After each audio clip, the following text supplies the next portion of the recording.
Mr. Dubois, I hope time is on your side this time. Please, take a seat. Please, Mr. Dubois. He's trying to throw you off your game with this Dubois nonsense. Don't give him the pleasure. Very well, Miss. I, too, have conviction. Should you find yourself... You're no Titan affiliation, buddy. Mr. Dubois, I hope time is on your side this time. Please, take a seat.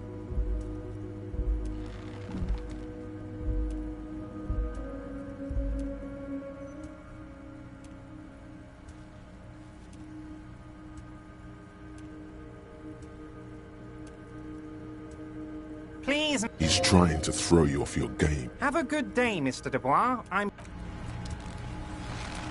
Mr. Dubois, I hope time is on your... Please... He's trying to throw you off your game. Excellent, Mr. Dubois.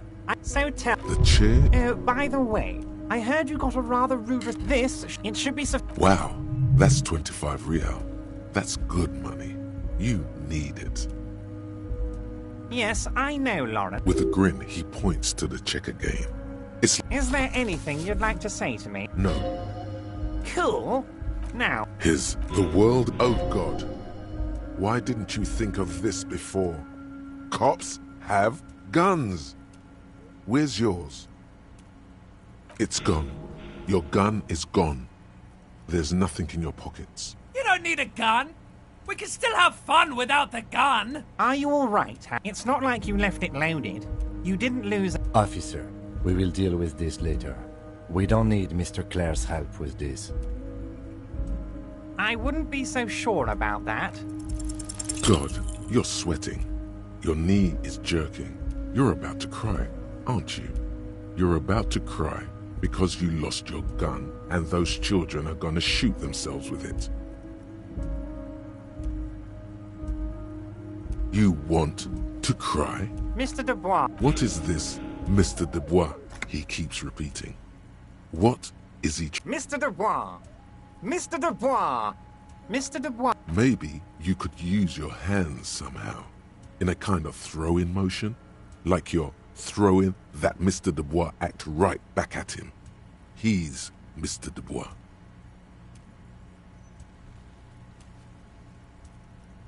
Don't be dramatic. I can see your condition isn't terminal. What an odd demonstration of... you got me, Harry. I don't even know what.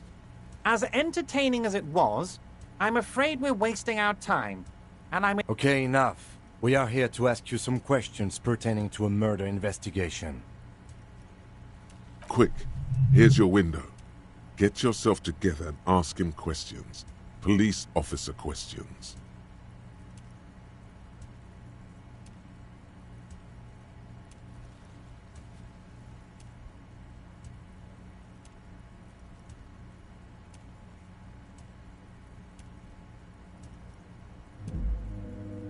Oh, of course. I mean, it's no secret that the lynch... But there's a... Yes, that sounds good. Let's do that.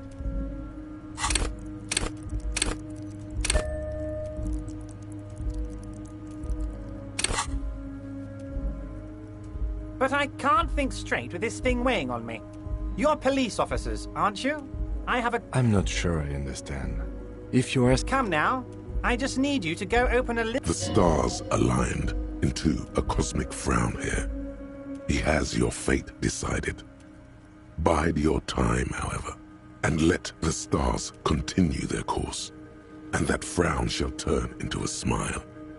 Only if you... Harry, I'm a very busy man. You want to send someone a message that the police are working for you. I repeat, I'm a very, very busy man, Mr. Kitsuragi, and therefore I must Oh, no one's. It's just allow... Just go there, unlock the door. Harry, my dear friend. I am what... Fantastic, my friend. You can get the key from my... Just open the door. You don't need to get... Am I going to ask? Hell, Harry. You spin... Would you ask a man like that how he got into your container yard? Don't worry, Harry. Between you and me, I'm not a huge fan of his race thing. But the Union did not get where we are today by frowning on eccentricity. Anyway, I assure you, I am a very well-informed man. Information reaches me before I even get the chance to request it. Of course. Let us dispatch with the formalities. My God. I think the odds of that are very low. I assure you, there's nothing to be ashamed of, Harry. You're among friends. I'm sure... Are you trying to tell me you've gotten hold of some of our documents? Mr. Kitsuragi, would you mind? Don't just jump to the folder. That's not smart. Shows you're on the edge. As you look at the folder, Everard covers it with his hand and pets it. Is he trying to hide that it's not a real RCM folder? Okay, Harry, you got me. He got the name from the Census Bureau, and everything else from your actions here in Martinez.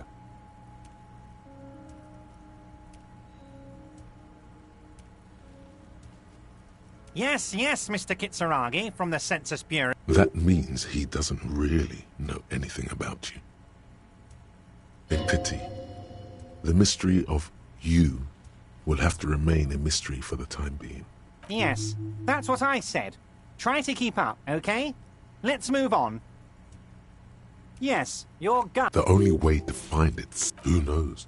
Only one thing is certain. If you work with him, you're going to get it back. Damn it, Harry. That's exactly what it means. I'm only kidding, of course. Of course. I understand. We help you, you help us. Wait. You need this to get in and out through the gate. Here, you're one of us now. A real red and white union man. Take care, Harry.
This is the night.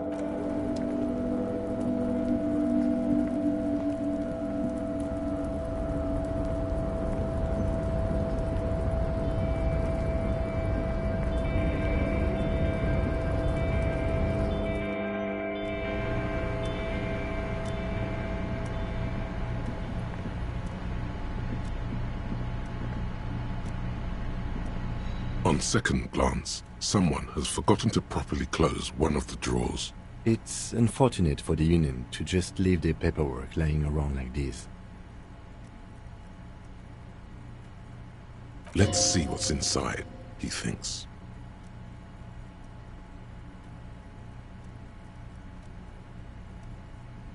The drawer opens smoothly.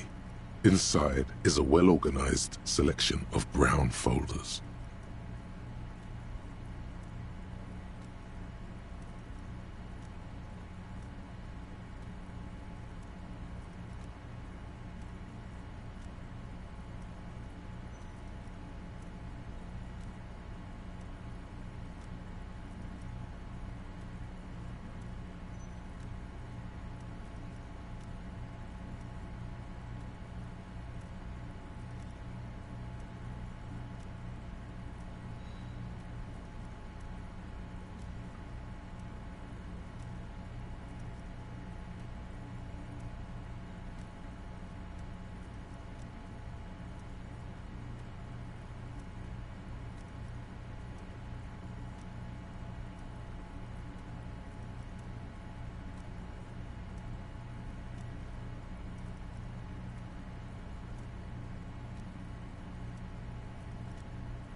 Hundreds of documents containing logistical data.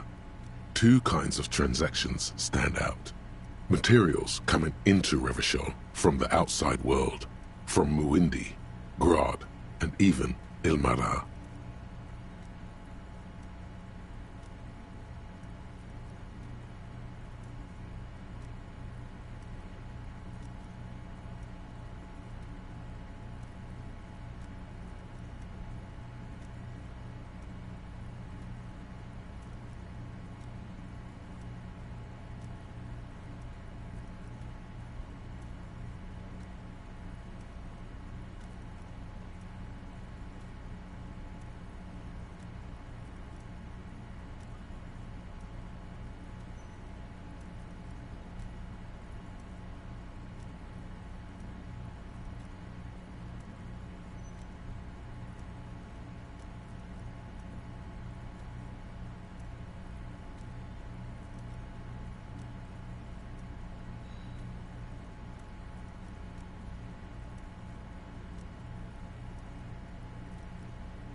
and the same materials being handed over to companies inside Revachol, Coulon, Coal City, La Delta, and Jamrock are listed among the many districts where the imports are being sold.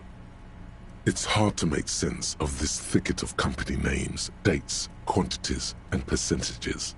You try to focus, but the lines are getting blurry.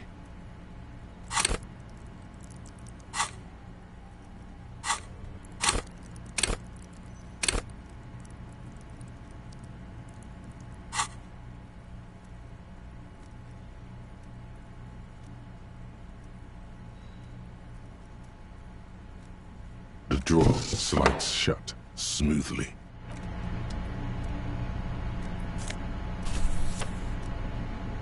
The file cabinet stands steady as ever, and the unlocked drawer slides out to greet. The drawer slides shut smoothly.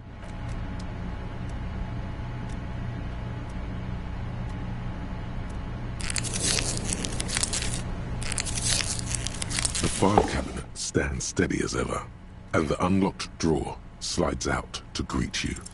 Whatever's hidden here is hidden well. Concentration isn't enough. Only a trained accountant with a background in logistics would be able to really make sense of it. However, there is a little handwritten note stuck on the side of the drawer. It appears to be a to-do list written in large, uneven capital letters. Remember, Leo, Everart's shoes, special whirling borscht, water Everart's plants, sweep office floor, more banners. All items on the list have been crossed out, and the note itself is crumpled. One of his aides must have left it. Nothing incriminating here. Remember, Leo, all items on the list have been crossed out, and the note itself is crumpled. The drawer slides shut smoothly.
A striking woman leans against the cabin top of her sailing boat, smiling as you approach.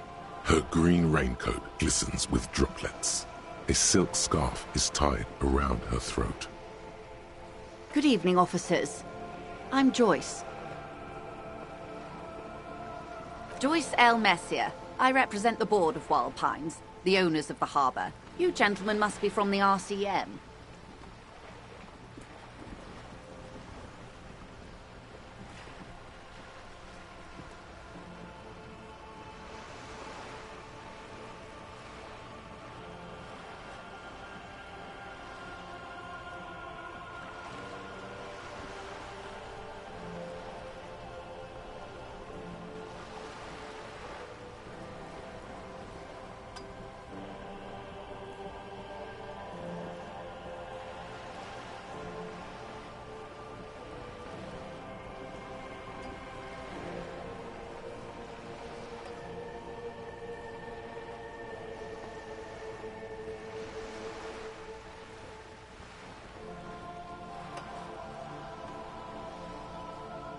Phaeton, my maiden name.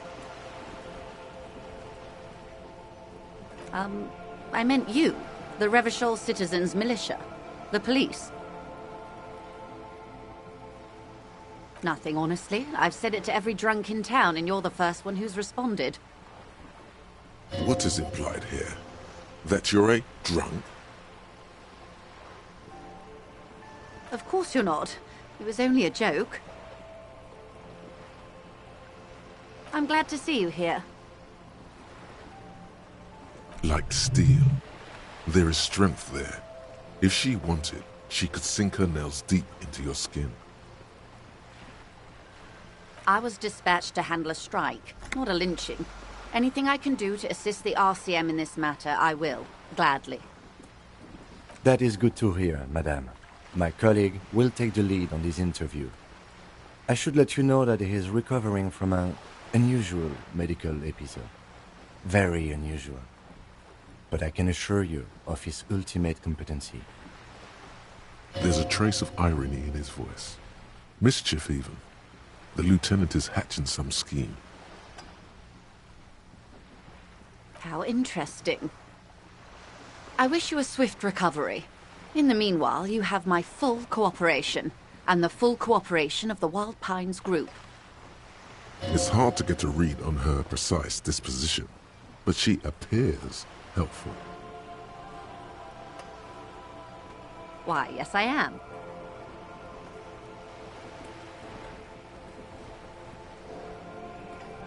Of course there are. We're on an archipelago. How else are you supposed to get around?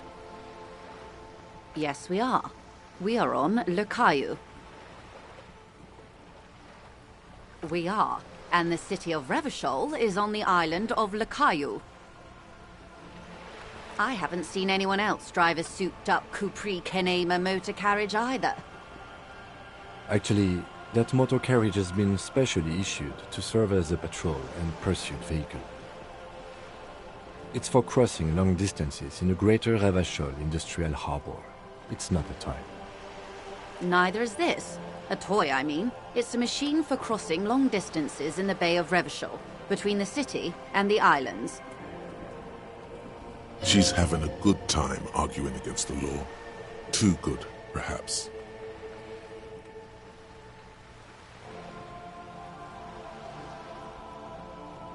The boat? No. It is called Cor de Leyte 19 because that's the type of sloop it is. The word "it" feels strange. Such a beautiful boat deserves a proper name. A breeze ripples through the sails and tugs at your hair. Below, the sleek, fish-like shape of the hull parts the water. Beneath that, a resounding darkness. You're reminded of something. Or someone. Okay. How about Cor de Leyte 19?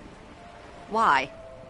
Because it was manufactured in Revachol East by a company called Cor de Leyte, and its hull is 19 paces long.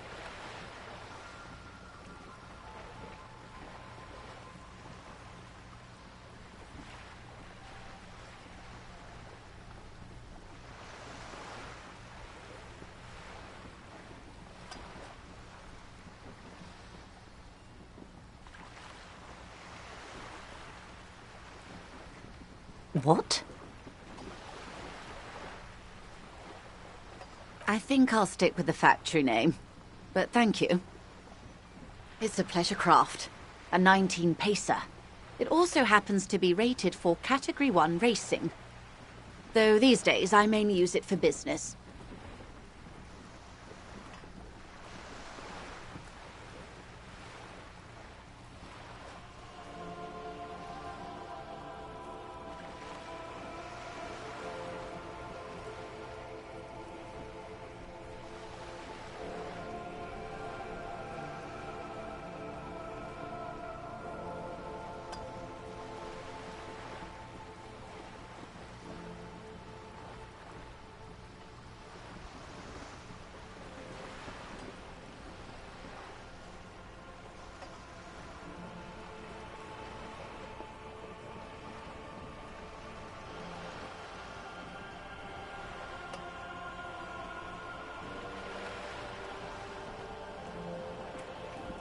My sloop?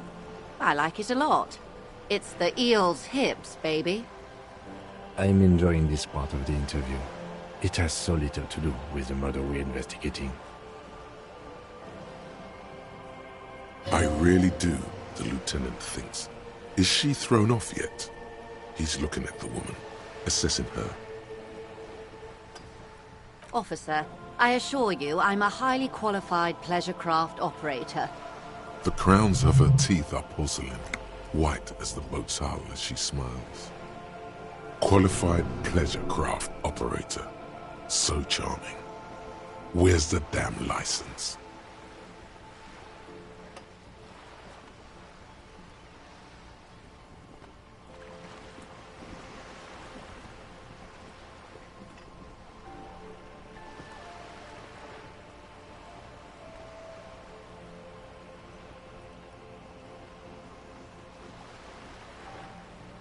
I just renewed its safety inspection last month, officers. It is completely seaworthy. In fact, it's taken part in not one, but two insulindic regattas. Even finished once. The other time, I would have finished the race were it not for an urgent work matter, much like the one I'm on now. Actually, you don't. The Wayfarer Act specifically denies the RCM the authority to demand anyone's operator license. It's a little-known fact among us law officials.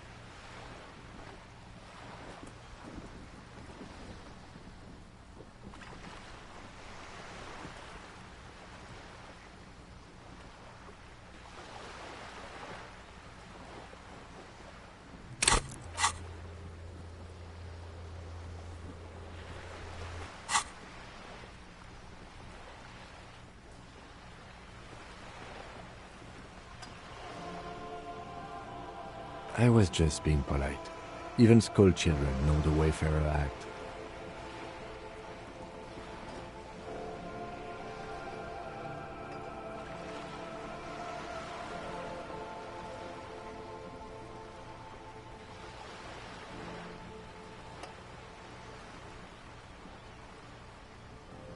About the boat? Good.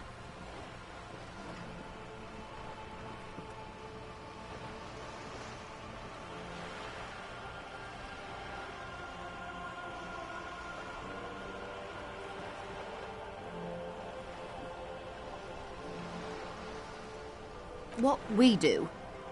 I'm afraid I don't speak for Wild Pines as a whole. It's a giant undertaking. The Pines' core competency is logistics. Container shipping, freight, that sort of thing. See those airships there, blinking? Those are the shipping side of things, and that is the terminal. Another subdivision deals with energy, oil and gas exploration, offshore platforms. I'm not at liberty to discuss the company balance sheet, but I can tell you that last year, the company booked more than 20 billion real in revenue. A billion? It's a number, officer. A big one. It's made of 1,000 millions. A million is made of 1,000 thousands. 20 billion is a large number. But the conglomerate employs 72,000 people. They all need to be paid. Then there are capital improvements, interest payments. A conglomerate the size of the Wild Pines is like a shark. If it stops moving, it will die. Then what becomes of those 72,000 families? It's a tremendous responsibility. They started as an exploration and centuries of care, deliberation and madness have gone into this endeavor. Vessels pass through the great You mean aside from being the terminal's legal owners? Who are responsible for moving 8% of the world's cargo?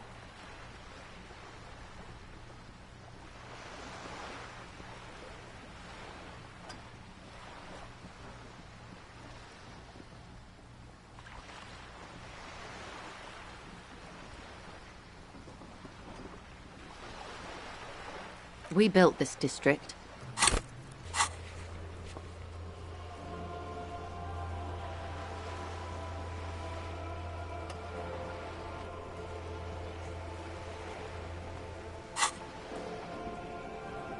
all the best parts of it.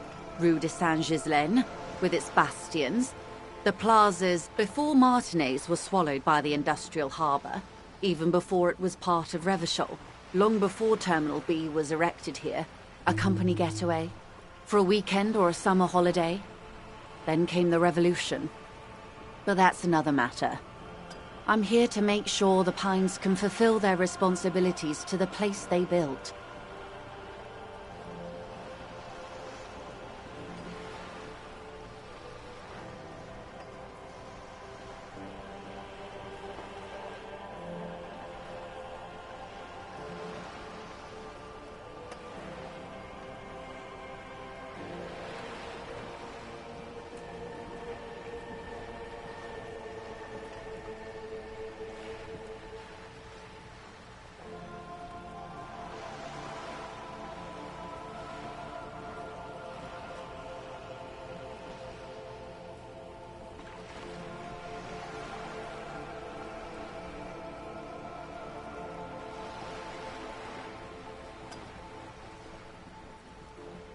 With your help, hopefully, says her warm tone.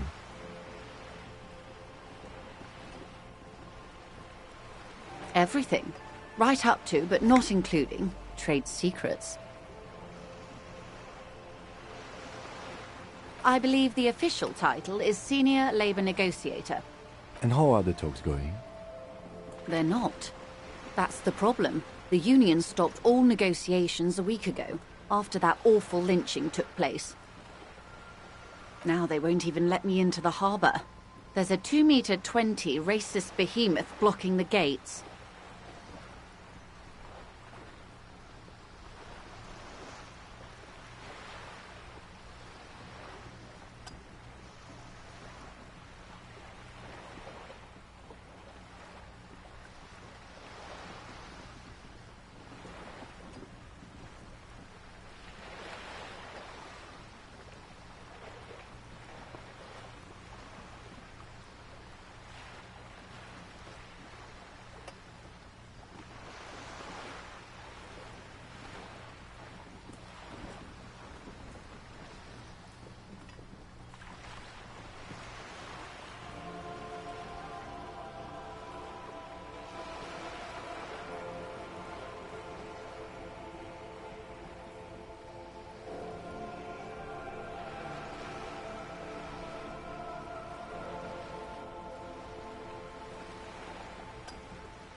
Yes, Jean-Luc Measurehead.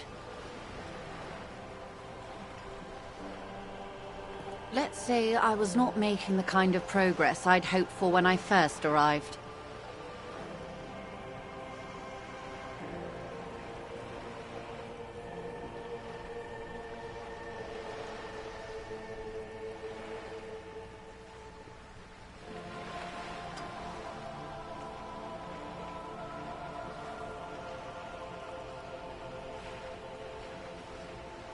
And when did you first arrive?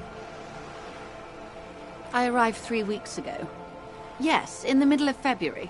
The bay was still partially frozen then. I prefer to do these things on site, like the RCM.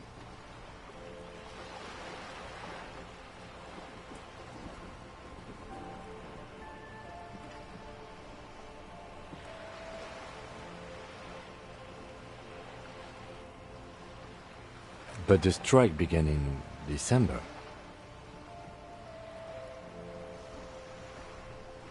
I wasn't the original negotiator here. I took over after Mr. Gaumont hit a wall with Mr. Clare, the union boss.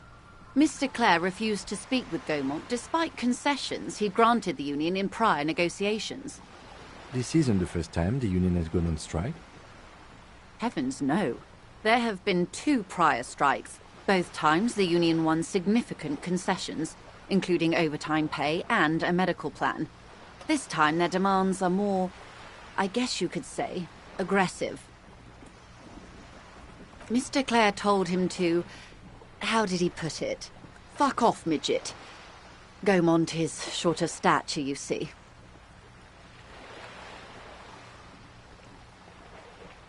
Keep in mind, this is a negotiator Mr. Clare has worked with before, and who was more than fair with him and the Union. Sounds like usual aggressive posturing. There are leaflets everywhere, and banners. What did they say again? Oh yes, every worker, a member of the board.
Then you might also like their other slogan.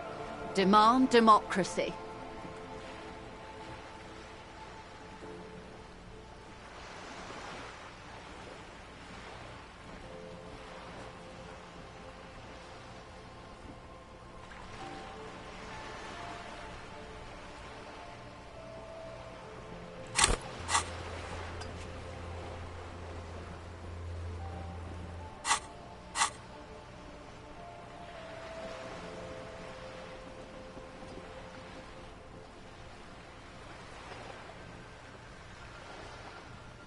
Personally, I agree.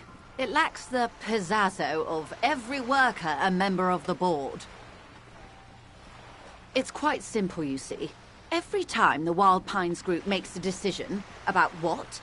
About anything, really, it needs the signature of each of the 2,200 workers in its Martinez terminal. Just so you understand, this is but one of 22 terminals owned by Wild Pines.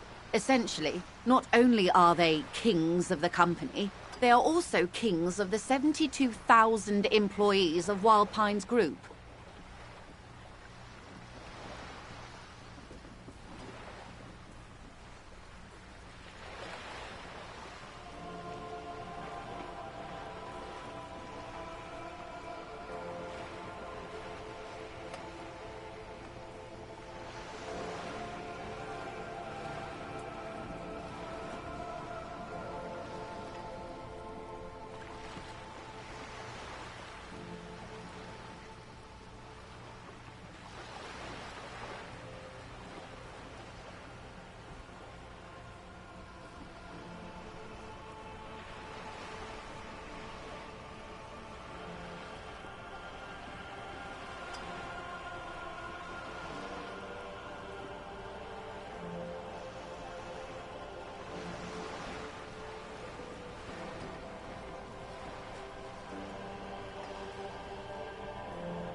That may well be.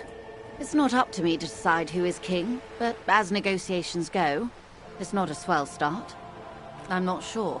Naturally, I assume that was just their opening position, a hard-nosed tactic with a side of mockery. But there's been no follow-up, just the same nonsensical slogan repeated over and over again. And now, people are getting lynched, I hear. Behind the whirling in rags. A disastrous situation if there ever was one. Excuse me, from whom did you hear about this lynching?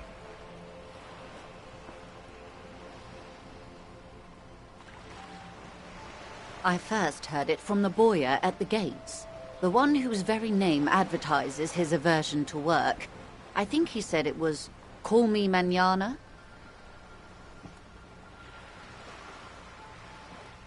This checks out.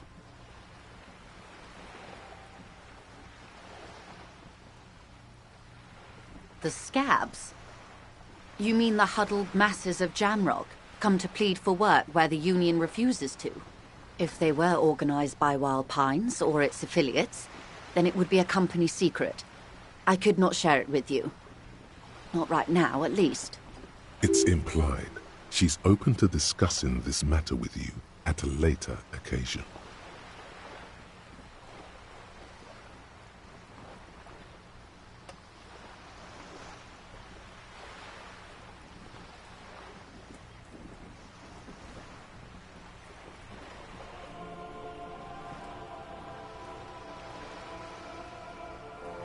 Everard Clare is a man of the utmost integrity.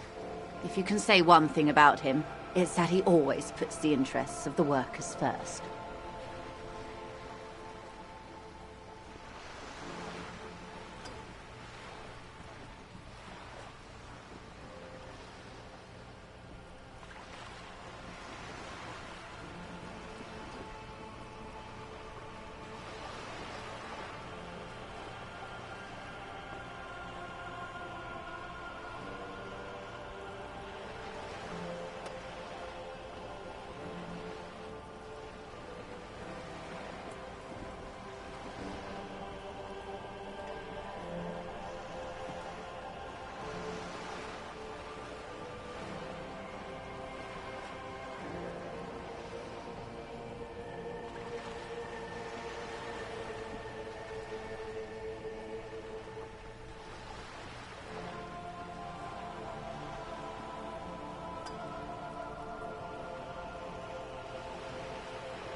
Of course not. Everard is fantastically corrupt. I imagine he has a thick, viscous goo where you and I have blood.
He is the most corrupt individual I have ever seen, and I deal with men like him for a living.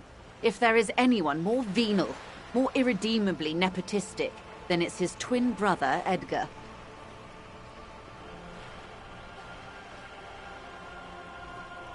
Have you seen him? Of course.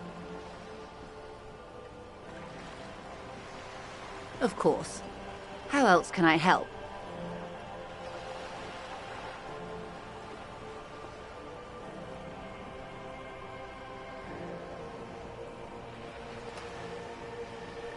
Quite a few things, I'm afraid.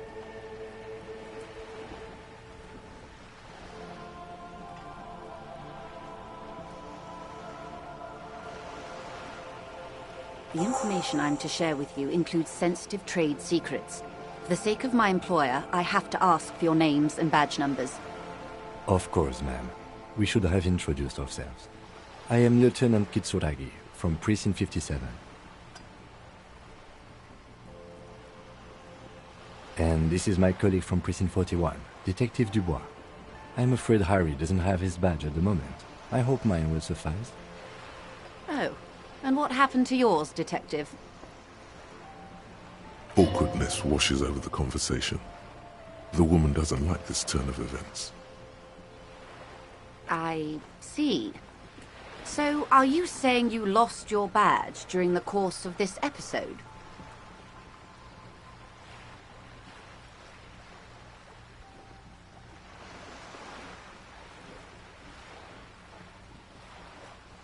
I can't hear you, darling. Speak up, please.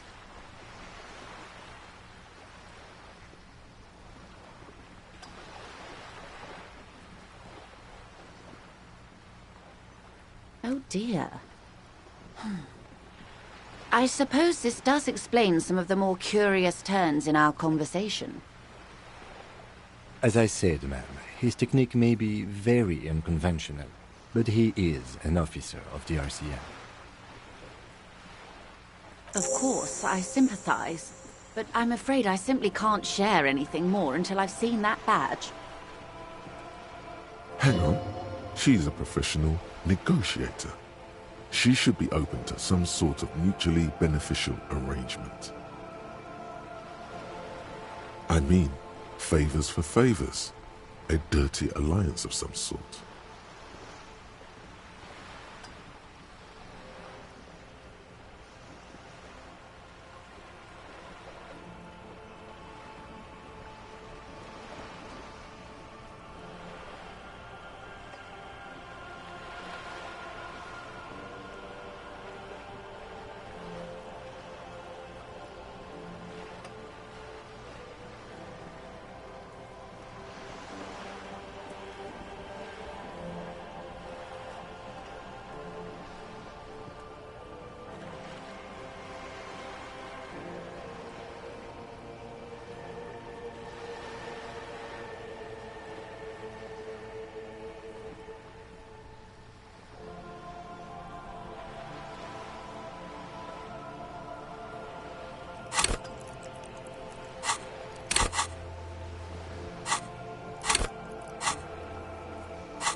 Easy.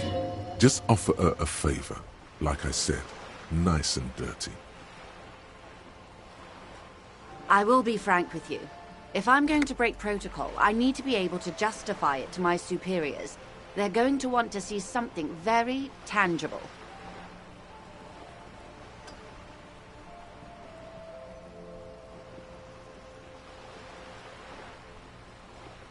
You're in, but expect her to drive a hard bargain. Reports from inside Terminal B suggest it's a hub for the local drug trade.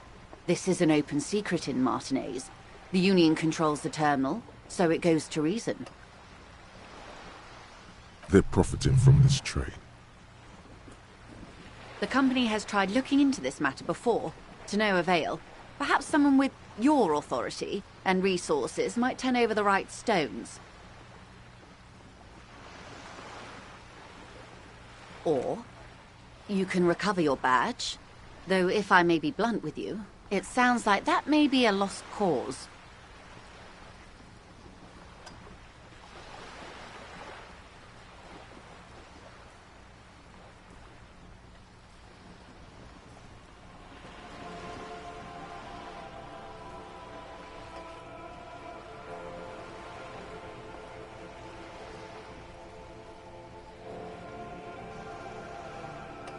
Detective, a word in private before we continue.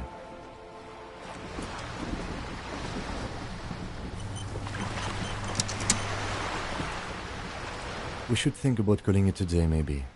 The nights are still miserably cold this time of year. You should take care of that, then. Let's talk to him anyway. An officer of the RCM shouldn't be sleeping in the streets. We'll figure something out. Though he finds this situation frustrating, he is doing his best to not make you feel any worse than you already do.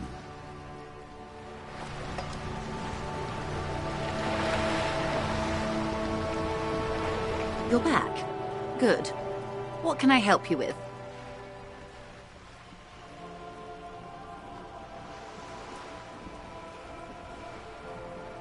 Is what you want to say, but it isn't that easy, is it? Look at that lady. Take a gander. Squint your eyes, bub. Why, yes.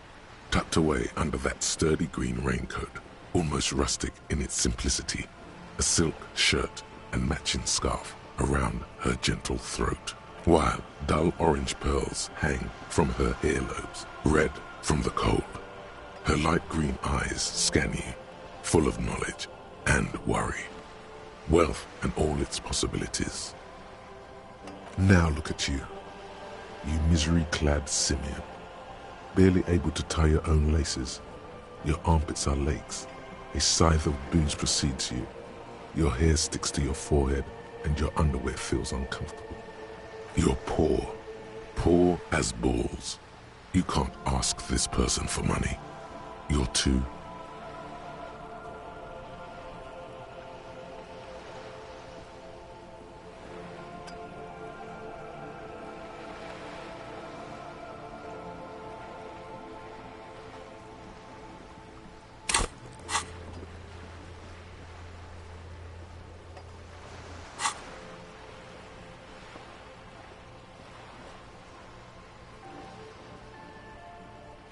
You think your little communism protects you from this feeling? No. The more demeaning it is to grovel at her feet. Oh God, the lieutenant is here too. Do not dishonor the force.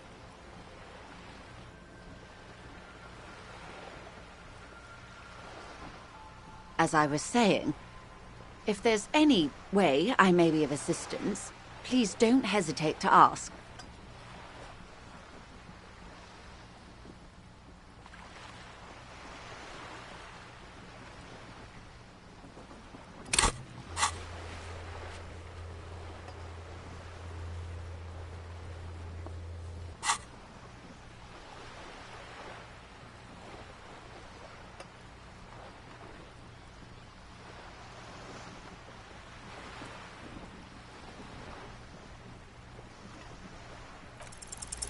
Voila, you're doing it.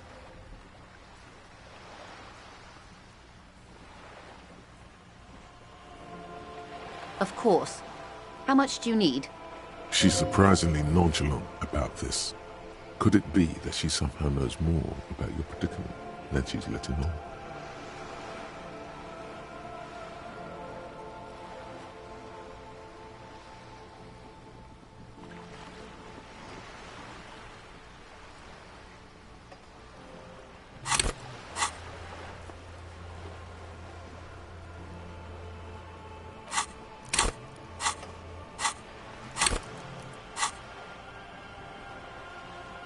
Come now, nobody carries that much cash on their person. Particularly in a place like Martinez. I'd get robbed. And even if I did, I still would not give you 10,000 real. I would rather buy something nice with it, like expensive hi-fi or a new hydrodynamic E40 sail. I like high-fidelity anything, sir. Now, try again, but lower. That's a good sum. Not too small, not fantastically large. She removes a few notes and hands them to you. The paper is cold and oily to the touch. Whoa, whoa! Did you see how easy that was? Ask her for more. Toot toot, train to Moneytown.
Can you eat honor? Are you an omnivore? Give me a break. So, I hope I didn't just bribe you, officer. It may not be technically illegal under the Emergency Act, but still.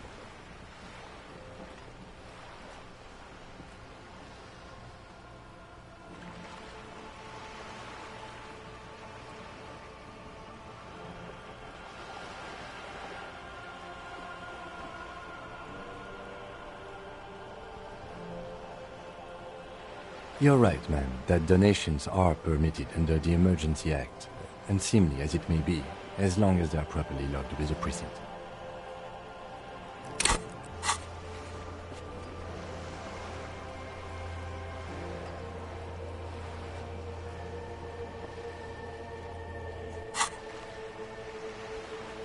Which he most certainly will do. Now, how else can I help the RCM today, besides supplementing its salaries? Of course, Detective. Take care.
This is not going quite as I hoped it would, Detective.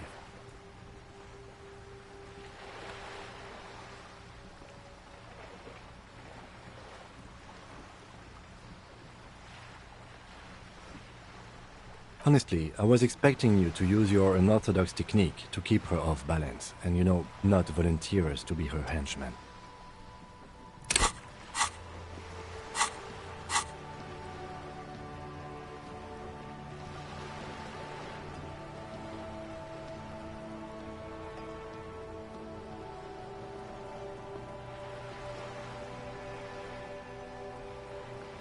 This woman is running circles around us. She might have known about your misplaced badge all along, or she's simply an adept improviser. Either way, we've played straight into her hands. He doesn't let it show, but there is a limit to how much the consequences of your unprofessional behavior can cost the investigation.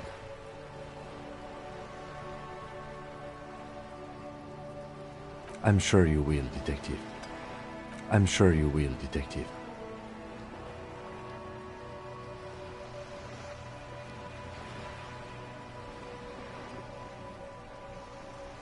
Oh, that would be fantastic, but do we have the time? The world is large and your badge is 8 by 6 centimeters.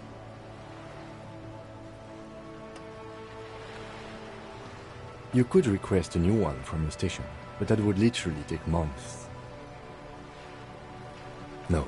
If there is reasonable suspicion, we must investigate. Otherwise, she could claim we are siding with the Union, or that we are on their take. We'd never hear the end of it. What I propose is, we ask her, then we investigate, briefly.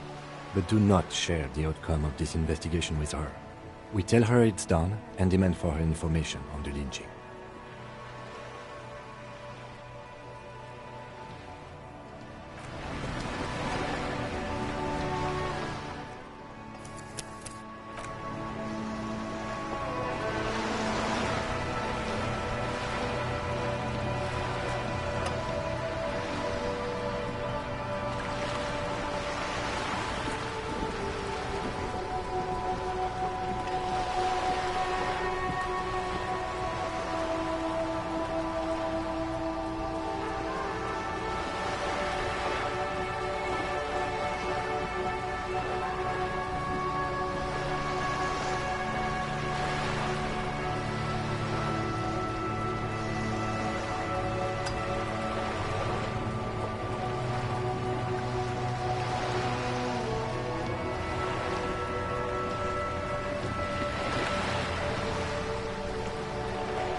worker is in a deep slumber. A colorful piece of plastic is dangling from his carabiner. Makes your fingers itch.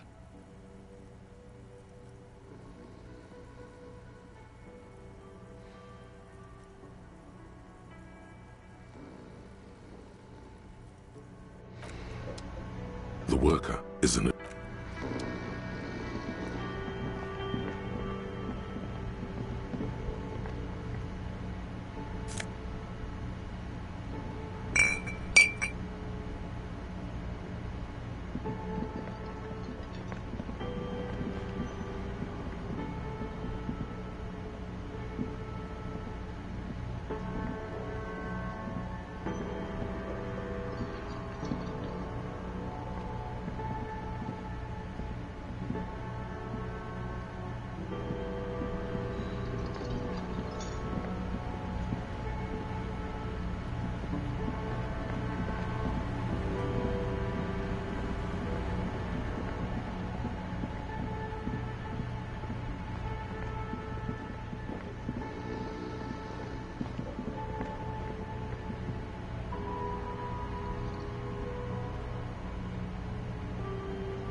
Hello again, sweetie.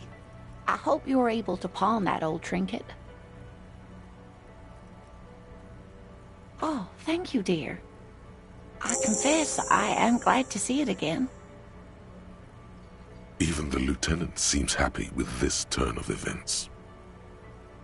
Now, what else, sweetie?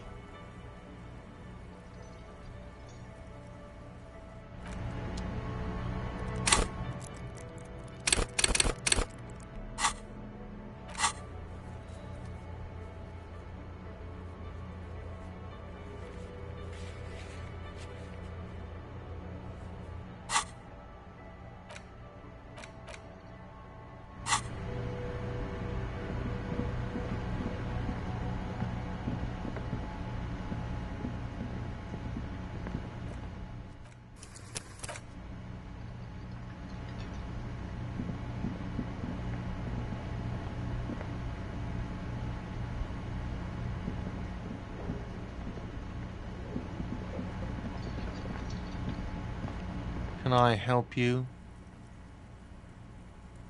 Thanks. I hope you found what you were looking for. How strange. I certainly didn't put them there.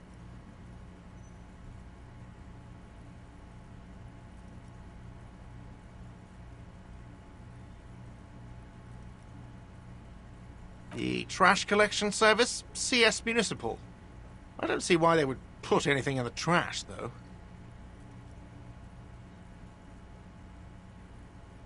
Ah, the elusive CS Municipal. I doubt we'll be able to track down who was sent here last and when. This will have to be one of those little threats that solves itself down the road. On Clinton Street, near the Boogie Street Diamond, a small truck rattles down an alleyway. It stops by a rusted trash container. Two men, their faces rough and swollen, jump out. They look at the container despondently. CSM is written on their backs. Thank you anyway. Sylvie had the keys before I got here, and I can vouch for her. I can vouch for all my staff. None of us would tamper with the crime scene.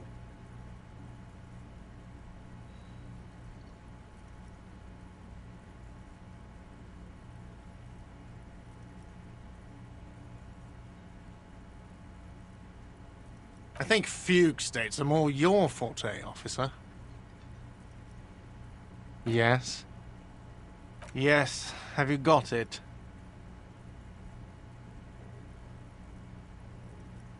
You must be joking, right? You come here, trash everything, and now you try to pay with a novelty check?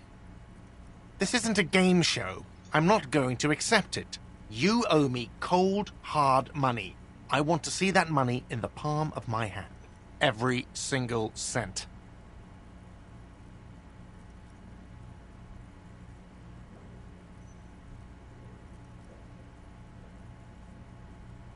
You can cash it in at the local frit near the harbor gates, though it might not be enough to cover it. And come to think of it, Frit's probably closed at this hour. They are open from 7 to 11. For the room, 60 real. Well?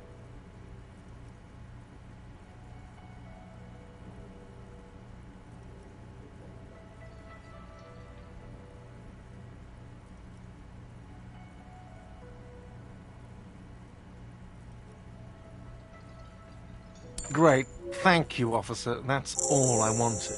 Payment for services rendered. If you continue to stay here, I just ask that you please pay your nightly bill in advance starting tomorrow.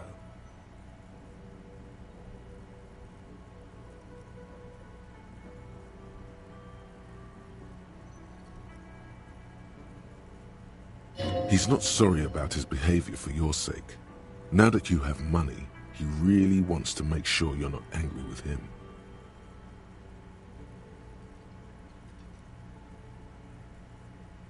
I'll unlock the electronic lock to your room. All the doors lock automatically at 9 p.m.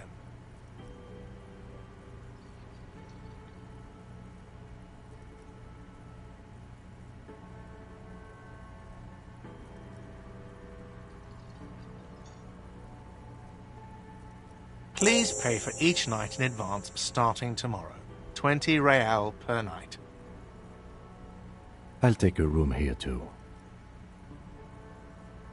Of course. Always happy to have officers from the RCM as guests. Anything else I can do for you? Another thing. Great. I love those. Oh yes, that door, sure. There's nothing mysterious about it. It's just a door. No, I don't have a key. I don't know how to get there. And I don't care either. It's not like I've been wondering about it for 10 years. It's just a frit warehouse, probably. Or some boring storage space with a bunch of old junk and dust. Junk and dust. He's attempting to maintain an air of indifference. It's absolutely not convincing. Fine, okay, a little. But my job doesn't leave me time for wondering about one locked door in one of the cafeterias I manage. So, I haven't opened it. I have cleaned the whole place 100 times over, though, after the animals. And I haven't found a key, so good luck with that. Yes?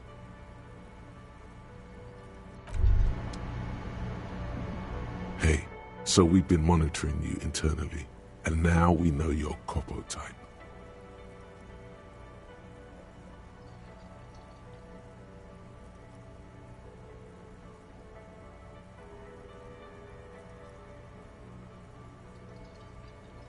Yes. Guess what's yours?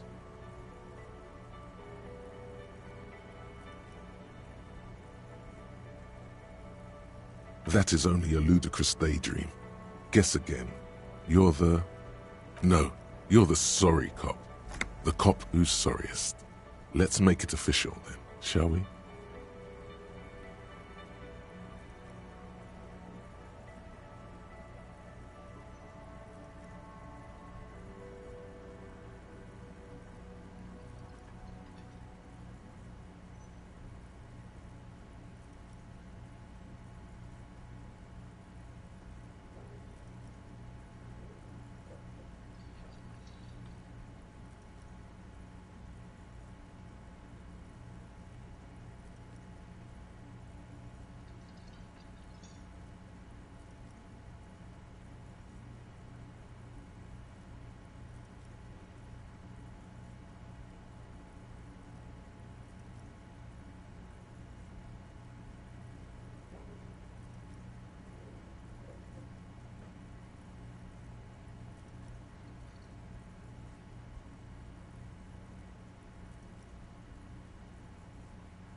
Huge lack of enthusiasm going on in here.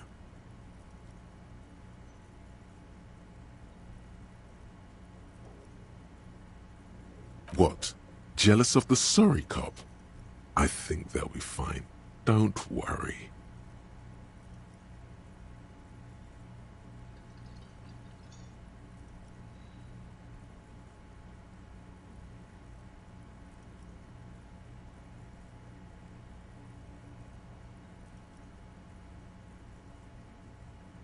They'll be super fine.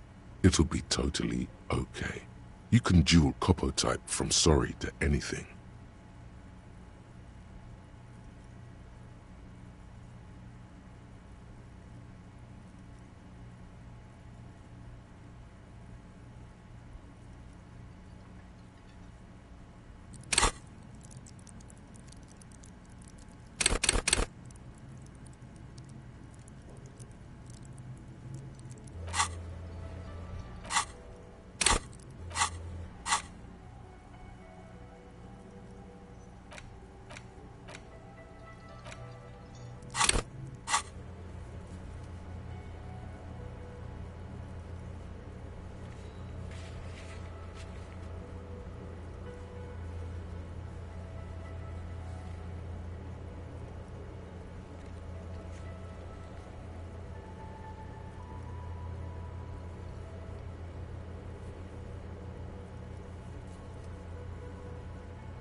Of course you are.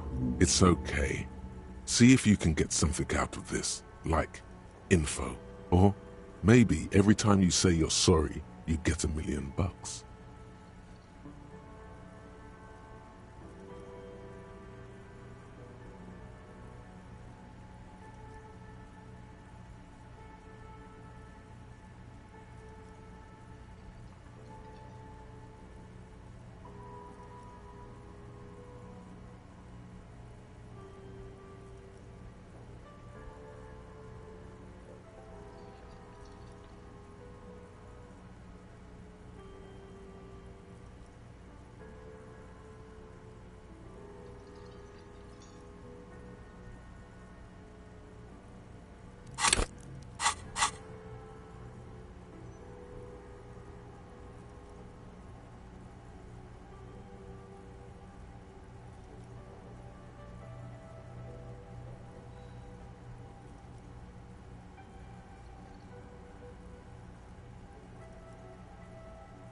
That won't happen.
Can I help you?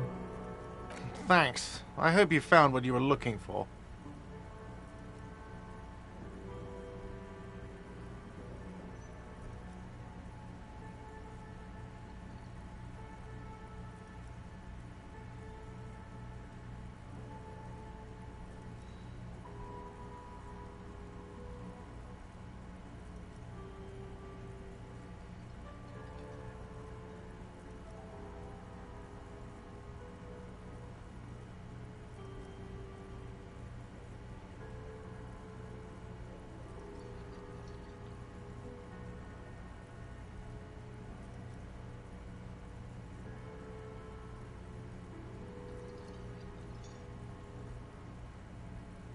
How strange. I certainly didn't put them there. I think fugue states are more your forte. Sylvie had the keys before I got the trash collection set. Ah, the elusive CS Municipal. I doubt we'll be able to track down who was sent here last and when. This will have to be one of those little threats that solves itself down the road.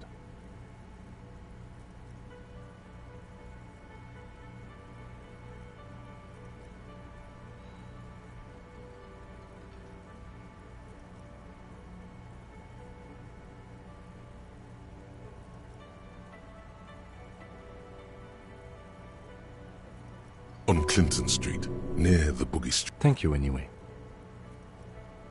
Yes? Yes, have you got it?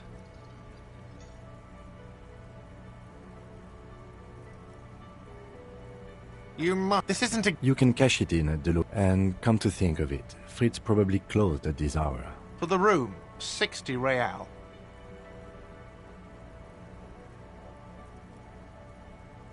Well?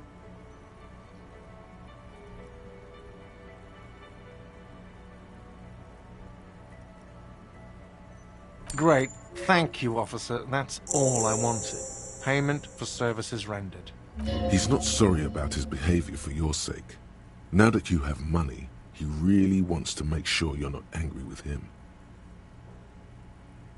I'll unlock the electronic. Please pay for each night in advance. I'll take a room here too. Of course. Always happy to...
Hello again, sweetie.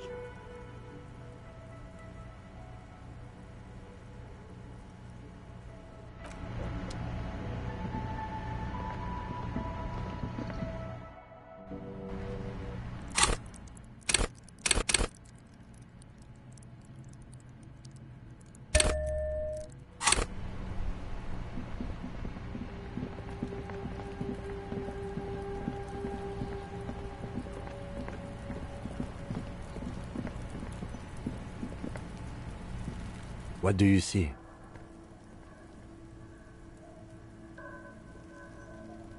A woman or a kid? Understood. 200? Could it be the combined weight of two people, one carrying the other who's tied up?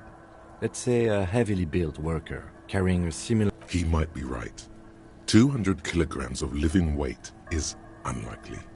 Possibly, yes. Interesting.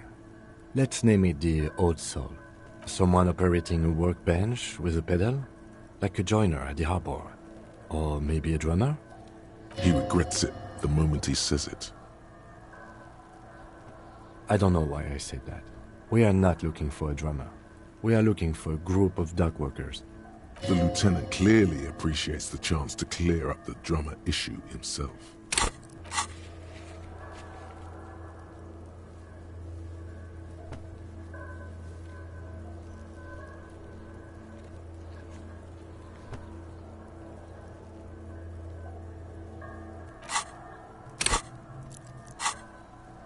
Perhaps it could be a driver.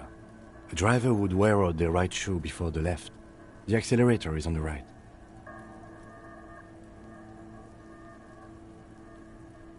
We should keep our eyes open around the traffic jam. See whether anyone strikes out as a potential suspect.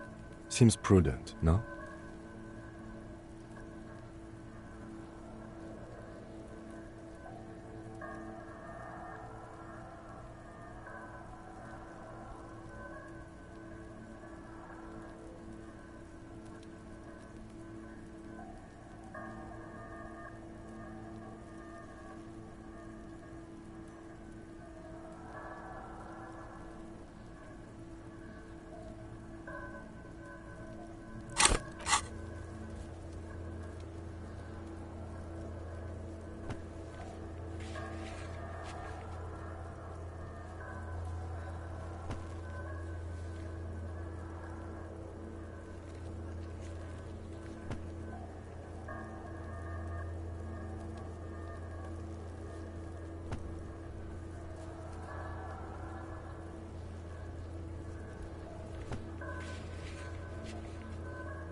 Mm-hmm.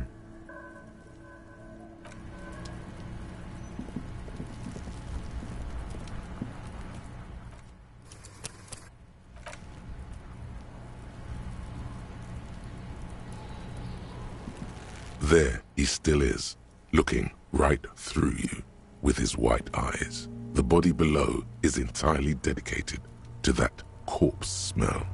Emitting it is all it does now. Active decay. It's okay to throw up, officer. No one is judging. He's about to blow! Cop's gonna blow, Kuno!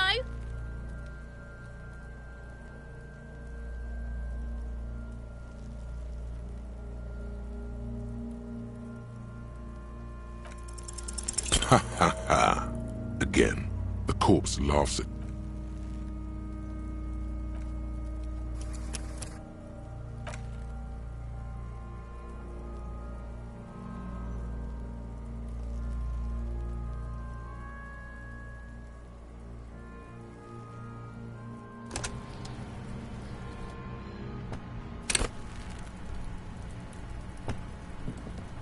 There he still is, looking.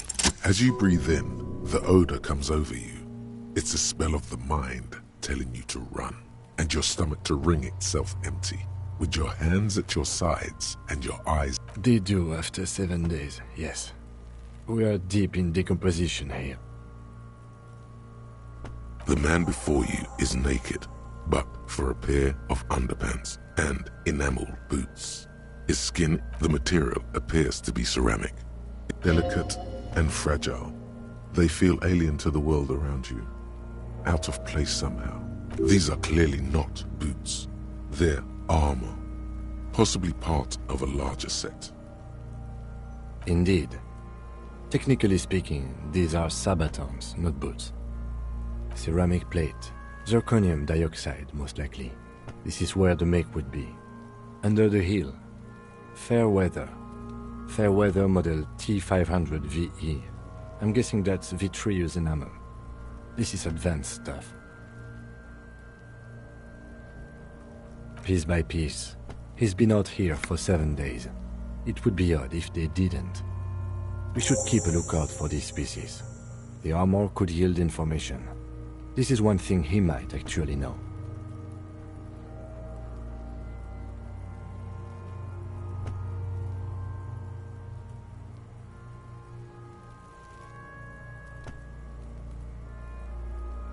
No, I think he had something precious underneath the clothes. They had to remove the jeans and shirt we found to get to it. And this kind of armor is often worn under fabrics.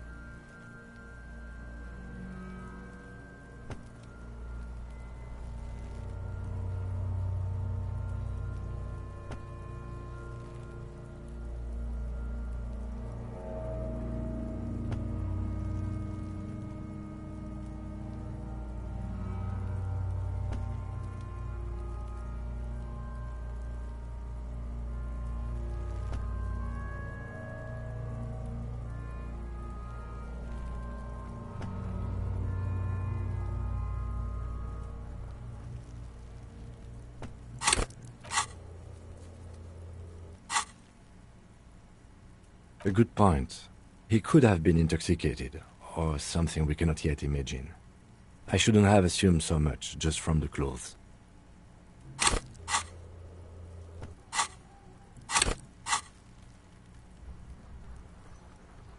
What was that? Was the lieutenant just impressed by your unintuitive guess?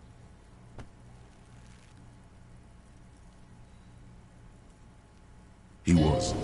Why else would he call it a very good point? Does this mean you're a very good detective? Possibly. It is. It's expensive. We've requested similar material for our tactical units for years now. The constabularies deemed it too costly. In that time, we've lost 6 men to semi-automatics. For a full set, about 4 years of wages.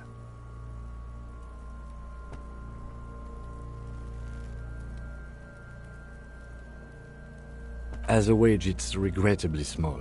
But for a piece of hardware, yes, that's a lot. That's for us to find out. My initial report on the area suggests he was a security guard for the harbor company. But that's just hearsay. Just something I scraped together from my station. An area report on Martinez. I'm sure you did the same.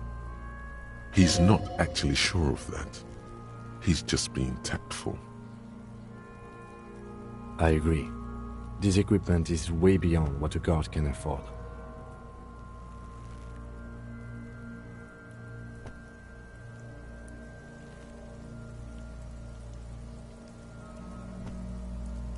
A small bell-like sound. The pry bar in your hand is itching for some action. It's anything but. This material is a kinetic redistributor. It spreads kinetic energy horizontally, from plate to plate, dissipating it entirely. See? Faint, organic, like the scales of some ancient white monster. Cracked. This feels dangerous. Are you the stench fit? Stop! Pig's gonna pull his head off. Brutal!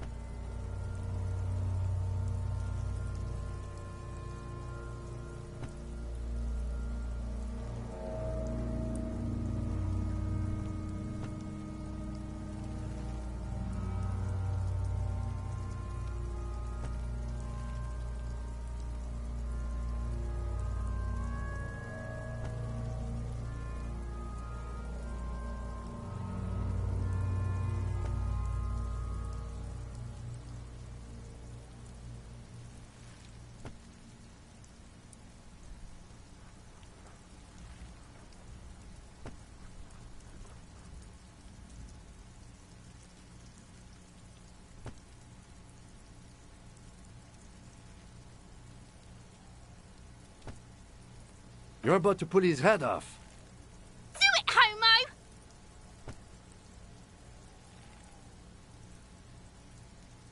Yes, that's what I said. You'll compromise the coroner's case if you do.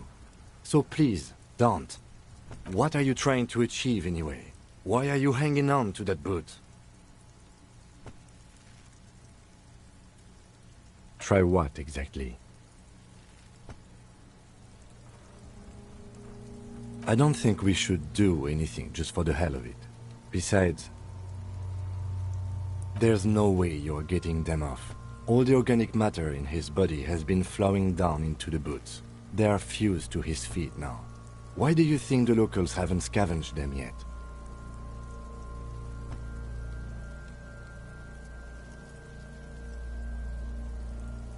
There might still be a way to peel them off, but first the body needs to be down.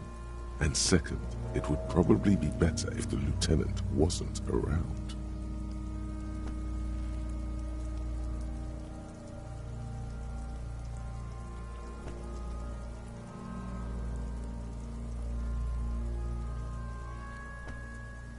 Alright then, you can pay the hostel bill in honor points. How many honor points have you collected?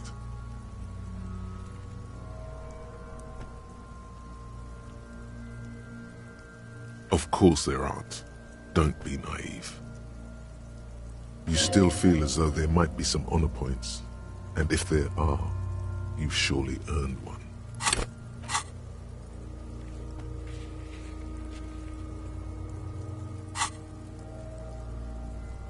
Processing will take care of them. With the situation in the morgue, it will yield nothing. But we must pick our fights. Should we continue? The cadaver slowly twists on the cargo belt, his torso covered in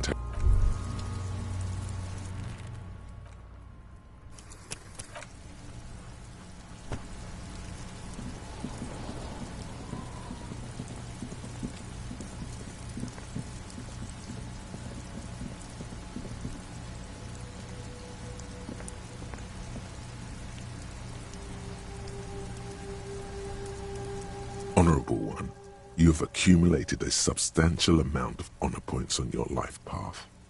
You are a man most virtuous.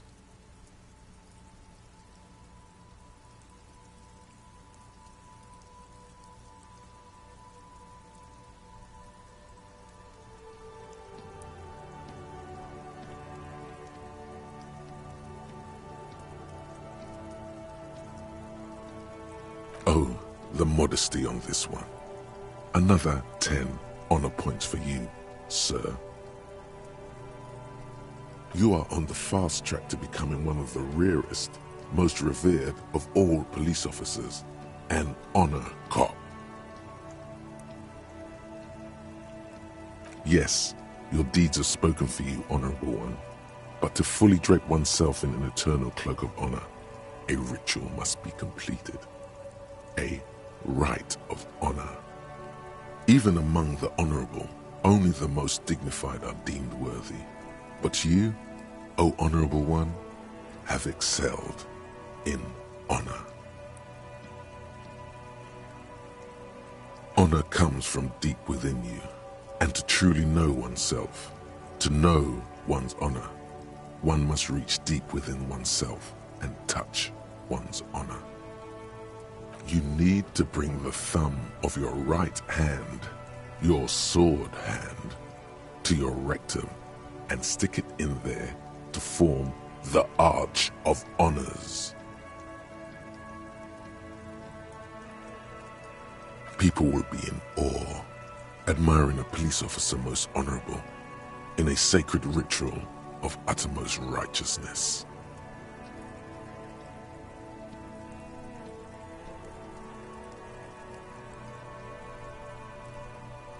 What are you doing?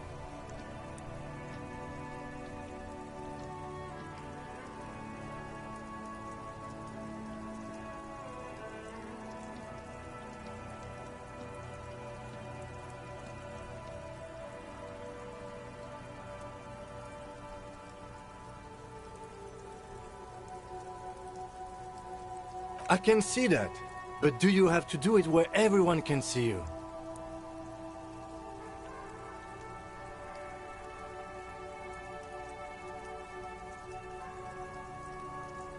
Have you no self-control? Please spare me this sight. The lieutenant is a noble man, but he does not know honor like you and I do. Best not to waste time trying to explain. Lead by example.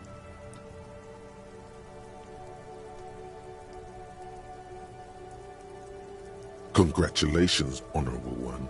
You have become a member of a noble faculty. A man kneels, an honor corps rises. Go forth and commit even more honorable deeds. And should your resolve ever waver, remember the right of honor. It will always cleanse a man's soul.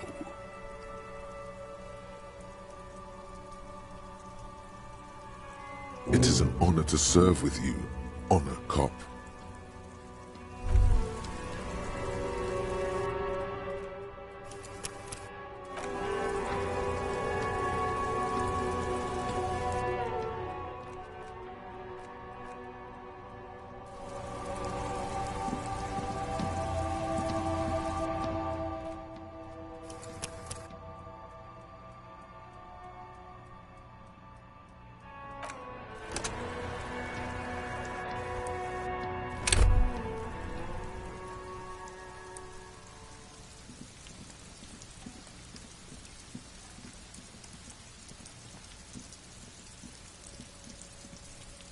Honorable One, you have accumulated a substantial amount of honor points on your life path. You are a man most virtuous. Oh, you are on the fast track to become... Yes, even among honor come, you need to bring the thumb of your people will be in awe, admiring a police officer most honorable, in a sacred ritual. What are you doing?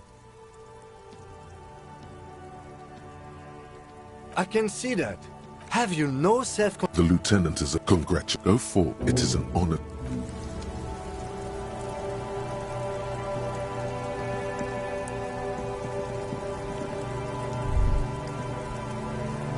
All around you, rain falls on the great city of Revachol.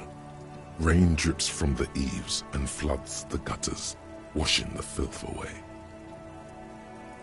The spring thaw must be here. The snow is melting. Looking up at the sky, cold water dripping from your hat.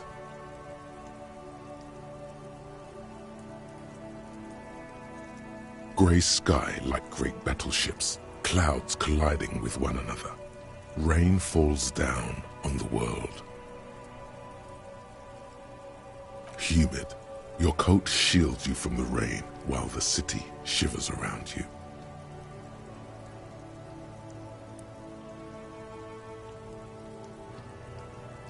Sheets of rain over the water, a flight of stairs leading into the ocean. Wave after wave washing the coast of Martinaise, with its motorboats and gently swaying reeds. The ruins of a half-sunken sea fort crumble on an inlet beyond the Bay of Revachol. Ghosts rise into the sky. The skyscrapers of La Delta, will you ever go there?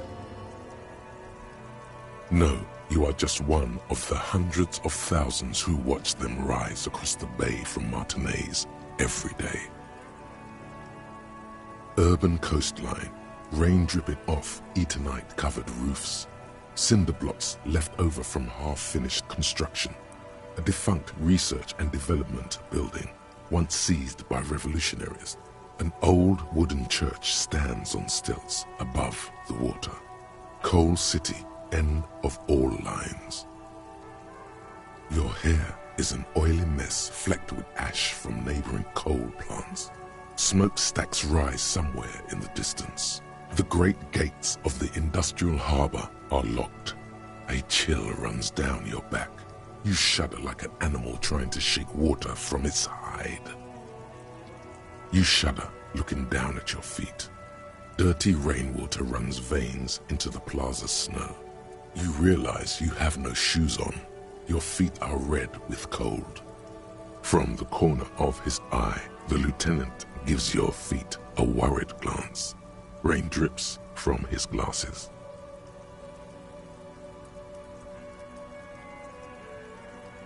The lieutenant nods, then looks east. Behind the gates, heaps of supply crates, red and blue metal shipping containers, slick with rain. The Greater Revachol Industrial Harbor is an artificial mountain range. Immense wealth resides within, and immeasurable poverty in its shadow.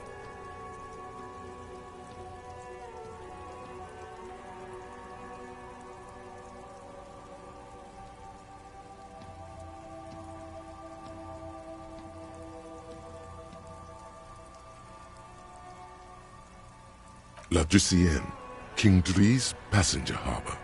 Cruise ships flanked by dock arms, cranes watching over the mouth of the river distributary. Couronne, the lower middle class. Distributary after distributary cuts the city blocks in half. 7-story buildings trail off into the rain. A silvery curtain of rain over the houses. The class divide. Capeside apartments. Tower blocks crowd one another. Hallways collapse from the mortar hits of a war that was a yard.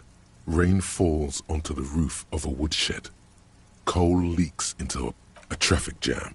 The road ascends. A raised motorway loops above the ghetto. Beneath its concrete columns, a sea of rooftops, woodwork, and tar stretches northward. 4-story buildings as far as the rain can fall. The snows melt in Jamrock. Revachol is the capital of the world. Jamrock is the capital of Revachol. Droplets form on your eyelashes. It's home.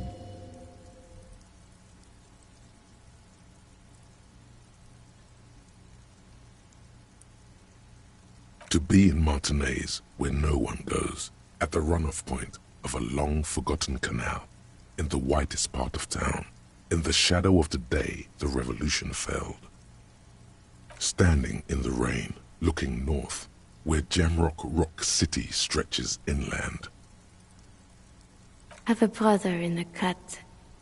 Where the wood at? In the rain-swept distance, above the rooftop, satellite officer Jean Vichmer rushes down the precinct stairs, umbrella in hand. It's unopened. He doesn't seem pleased about the spring rain. On the bridge, officers Torsen and McLean are standing guard. Torsen wears jeans and a fishnet wife-beater. Satellite officer Vichmer passes by, and the young man remarks to him. Where's your homo, homie? What? It's not like that. They're what is called heterosexual life partners. They have a battle-tested relationship. A brother bond, if you will. Huh? Yeah. Sexual life partners. Funny apery. Male-centric workplace humor. Have you seen him? Is there something wrong? No, nothing. It's just... Judith went to his place and found the Monday mail unopened. I think he's still there. You didn't drink with him over the weekend, did you? That would be irresponsible. With that animal? Never again, man. What is he, still down there? In, south of the interchange? What was it? In Martinez. He's in Martinez. Your vision blurs. You wipe your face with your hand. The rain stings your eyes, making you look up and blink. Coalition aerostatics hang like apparitions under the cloud cover. Way up there, where rain forms, rotors flutter silently. Your collapsed storm drains, old sewage systems flooded with rainwater. Hidden weapon caches from the revolution. Doors leading down to Le Royaume. The catacombs to which, for 3 centuries, they delivered the blue-blooded dead. This rain will not let up anytime soon. At least we are dressed for it. Let's keep moving.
The man before you is naked, but for a pair of underpants and white boots.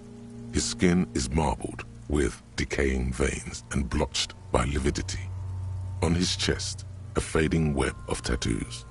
The cargo belt used to hang him from the tree looks reinforced.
The hangman's knot is pulled tight by the weight of the corpse below. Yellow, hard-edged polyester cuts into his neck. Above, a sliding buckle ties the belt to the branch.